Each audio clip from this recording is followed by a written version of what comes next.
नमस्कार, खबरों की खबर में आपका स्वागत है। डॉन को पकड़ना मुश्किल ही नहीं नामुमकिन है, यही डायलॉग था ना।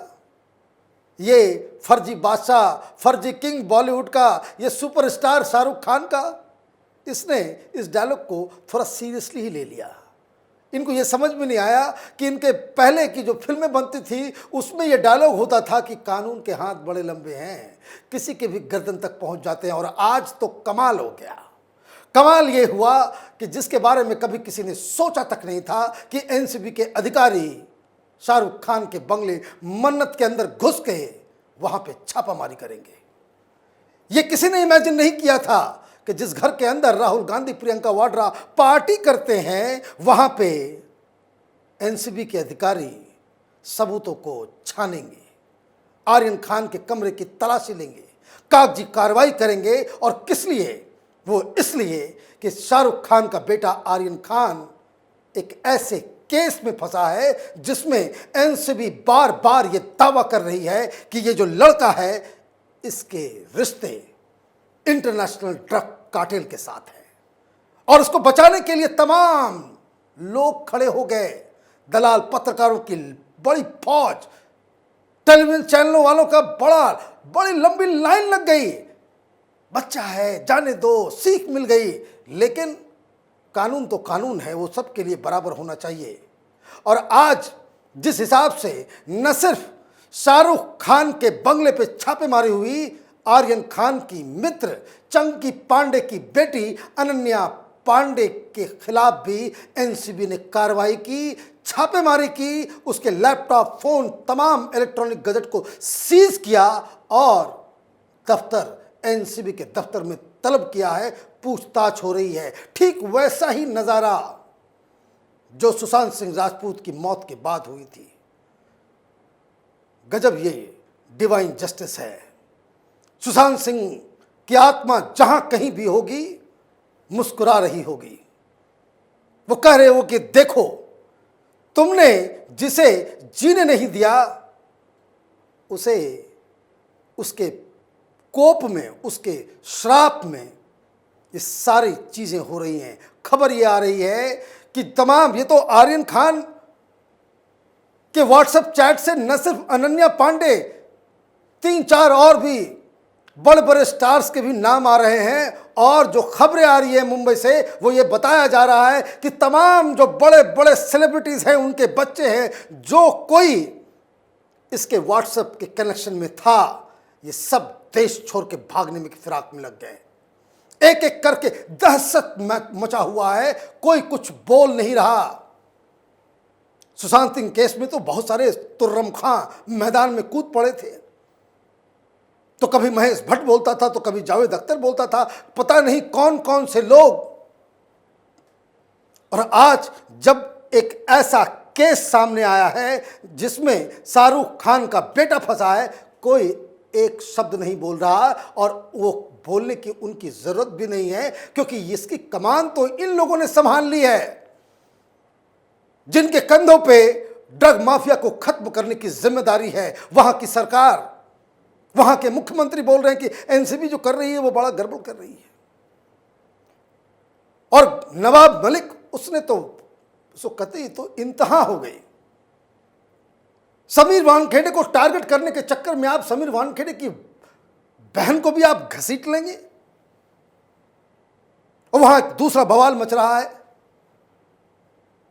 क्योंकि जो समीर वानखेड़े की जो सिस्टर है वो मनसे राज ठाकरे की पार्टी की एक ऑफिस बेरर है। और वो भी मैदान में कूद पड़े हैं कि जो समीर वानखेड़े कर रहा है वो सही काम कर रहा है। और मनसे बोले ना बोले, लेकिन देश की जनता बोल रही है कि समीर वानखेड़े तुम आगे बढ़ो, पूरा देश तुम्हारे साथ है। वो इसलिए क्योंकि पहली बार इतने बड़े शख्स के घर पे इस तरह की कार्रवाई हो रही है। एक रसूख ज्यादा, एक सुपरस्टार के बेटे के साथ पहली बार इस तरह की कार्रवाई कोई हिंदुस्तान की एजेंसी अब तक नहीं कर पाई थी। वो आज हो रहा है, ये देश बदल रहा है, इसका ये सबूत है। क्या हुआ आज? आज सवेरे सवेरे आर्यन खान से मिलने के लिए शाहरुख खान पहुंचे। बेफिक्र होकर के अभी तक उन्होंने बयान कुछ नहीं दिया है, कोई बयान उनका नहीं आया। लेकिन वो बेटे से मिलने के लिए गए। 15 मिनट की मुलाकात हर आम कैदी को होती है कि अपने माता पिता से आप बातचीत कर लें। वहां बाकायदा आधार कार्ड दिखा करके कोई स्पेशल ट्रीटमेंट नहीं दिया गया। 15 मिनट का जो टाइम था उस टाइम का उन्होंने यूटिलाइज किया। 14 मिनट कुछ सेकंड के बाद वो खुद उठ करके वहां से चले आए वापस, शाहरुख खान। लेकिन उनको ये मालूम नहीं था कि वो वापस इधर आएंगे और उधर जो है घर पे छापेमारी हो जाएगी। जो सूत्र बता रहे हैं कि वहां पे बाकायदा घर में आर्यन खान के कमरे को भी छाना गया है। वहां पे क्या क्या चीजें हैं, क्या क्या जब्त की गई हैं, उसकी डिटेल एनसीबी आगे कुछ घंटों में देने वाली है। जब तक मैं ये रिकॉर्ड कर रहा हूं एनसीबी की तरफ से कोई आधिकारिक बयान नहीं आया है कि वहां उनको क्या मिला है। लेकिन ये जो दूसरी जगह छापेमारी हो रही थी अनन्या पांडे के घर पे, तो उसमें बहुत सारे गजट्स मिले हैं और उस गजट्स में कुछ ऐसी ऐसी बातें हैं जिसके ऊपर पूछताछ करना बिल्कुल ही लाजमी समझ रही है एनसीबी की टीम। इसलिए उन्हें बुलाया गया, उनसे बातचीत हुई। उसमें भी लुका छुपी होने लगा। 2 बजे का टाइम दिया गया था, 3 बजे टाइम लगा। वकीलों की पूरी फौज लगी हुई थी, क्या बोलना है क्या नहीं बोलना है, क्या छिपाना है, क्या क्या चीजें हो सकती है, उसके आंसर्स को प्रिपेयर कराने में इतना टाइम लग रहा था। अब मसला शाहरुख खान के लिए बिगड़ता चला जा रहा है।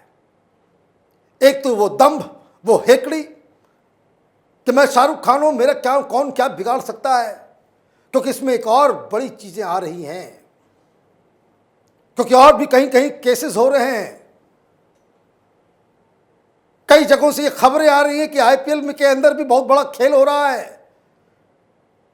देश की सारी जो एजेंसियां हैं वो शाहरुख खान के पीछे पड़ गई हैं। वो इसलिए पड़ गई हैं क्योंकि आपने इसमें एक क्राइम के केस में राजनीति का कॉकटेल क्रिएट करने की कोशिश की। आपको लगा कि वहां की सरकार आपके साथ है, वहां का मंत्री आपके साथ है, एनसीबी के ऊपर इतना दबाव डालेंगे, इतनी बेइज्जत करेंगे, इतना सब कुछ कह देंगे कि सोशल मीडिया में ऐसा प्रोपेगेंडा फैला देंगे कि कभी कोई समीर वानखेड़े की पत्नी क्या करती थी, उनकी क्या तस्वीरें हैं, उसकी सिस्टर क्या करती थी, कहां घूमने जाती थी, कहां क्या होता था, ये सारी चीजें आपने, सारी लक्ष्मण रेखाएं आपने क्रॉस की। इनको लगा कि इस दबाव से समीर वानखेड़े झुक जाएगा, जो सेंट्रल एजेंसियां हैं वो हार मान लेंगी। लेकिन इसका इम्पैक्ट ठीक उल्टा हुआ। जितना दबाव पड़ता गया कार्रवाई उतनी तेज होती गई, उतनी ही कड़ाई के साथ इस केस को डील किया जा रहा है। और मैं आपको बता दूं, ये हवा हवाई नहीं है। ये जो नवाब मलिक ये दावा कर रहे थे कि 1 महीना पहले से उन्हें मालूम था कि शाहरुख खान को टारगेट किया जा रहा है, ये टारगेटिंग नहीं हो रही। अगर टारगेट किया गया होता तो अभी जो 2-2, 3-3 बार कोर्ट के अंदर जो राहत नहीं मिली आर्यन खान को, वैसा नहीं होता। मसला हाईकोर्ट पहुंचा है, बड़ी अर्जेंसी थी कि इसकी सुनवाई शुक्रवार को ही हो जाए, और कोर्ट ने कहा कि नहीं अभी टाइम लगेगा, इसमें मंगलवार को करेंगे। मंगलवार को अब सुनवाई होगी, फिर वही बातें वही चीजें। और जो एनसीबी और समीर वानखेड़े की जो स्मार्टनेस है, जब भी कभी सुनवाई होती है उसके पहले कुछ ऐसा ये लोग कर देते हैं, कुछ ऐसी जानकारियां निकाल लेते हैं, इन्वेस्टिगेशन में कुछ ऐसा खुलासा हो जाता है कि जिसके बाद जज साहब पूरी तरह से कन्विंस हो जाते हैं कि इस शख्स को बेल नहीं दिया जाए। अब हाईकोर्ट में जाने से पहले वो पूरा का पूरा नेटवर्क क्रिएट हो गया है। जो एनसीबी के सूत्र बता रहे हैं कि कई सारे ड्रग पेडलर्स के साथ आर्यंस की बातचीत हो रही थी, इस तरह की खबरें आ रही हैं। अब ये सारी बातचीत ड्रग पेडलर्स के साथ आप काम कर रहे हो, जो ऑलरेडी नोन ड्रग पेडलर्स हैं, तो अब इसमें जो दिक्कत ये है कि अब वो खुद लेता भी था। जो एनसीबी के सूत्र बता रहे हैं कि बहुत सारे लोग इनसे मंगवाया करते थे, ये लोग पार्टी किया करते थे। तो अब सवाल ये है कि अगर व्हाट्सएप चैट में अगर इस तरह की बातें अगर निकलती है, मान लीजिए कि हमें आइसक्रीम पहुंचा दो, हैश पसंद है, और उस तरह की डिमांड्स को ये मित्र मंडली या अरबाज मर्चेंट हो या फिर वो मुनमुन हो या फिर आर्यन हो, वो पूरा करता हो, तब तो ड्रग पेडलिंग का मसला आ जाएगा। मतलब ये खुद कंज्यूम ही नहीं कर रहे थे, दूसरे को ये जहर बांट भी रहे थे, इसलिए केस बहुत ही बड़ा होते चला जा रहा है। और जैसे जैसे नाम आते चले जाएंगे वैसे ही वैसे बॉलीवुड का काला चेहरा पूरी दुनिया के सामने बिल्कुल नजर आने लगेगा।